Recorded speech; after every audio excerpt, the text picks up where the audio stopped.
বাংলাদেশ সড়ক পরিবহন কর্তৃপক্ষ বিআরটিএ-কে 20 বছরের পুরনো বাস, মিনি বাস ও 25 বছরের বেশি পুরনো ট্রাক ও কাভার্ড ভ্যান রাস্তা থেকে প্রত্যাহারের অনুরোধ জানিয়ে চিঠি দিয়েছেন পরিবেশ মন্ত্রণালয়। রোববার মন্ত্রণালয়ের এক সংবাদ বিজ্ঞপ্তিতে এ তথ্য জানানো হয়েছে।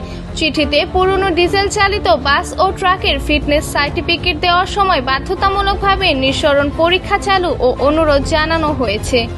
পরিবেশ, বন ও জলবায়ু পরিবর্তন মন্ত্রণালয় এর উপদেষ্টা সৈয়দ রেজওয়ান হাসানের নেতৃত্বে পরিবেশ দূষণ নিয়ন্ত্রণে বিভিন্ন উদ্যোগ নেওয়া হয়েছে এবং অংশ হিসেবে বায়ু দূষণের রোধ, ইকোনমিক্স লাইফ অতিক্রান্ত যানবাহন প্রত্যাহার এবং ডিজেল চালিত পুরনো যানবাহন নিঃসরণ পরীক্ষার বাধ্যতামূলক করার জন্য বিআরটিএ-কে অনুরোধ জানানো হয়।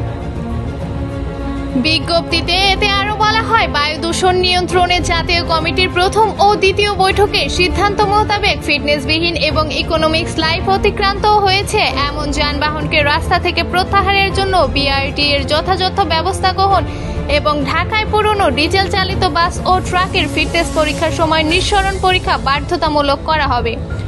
রাজধানীতে বিনা বাধায় ফিটনেসবিহীন বাস চলতে দেখায় একটি সাধারণ ঘটনা। রংচটা, ভাঙাচোরা এসব বাসের বেশিরভাগই মেয়াদ ফুরিয়েছে এক যুগেরও আগে।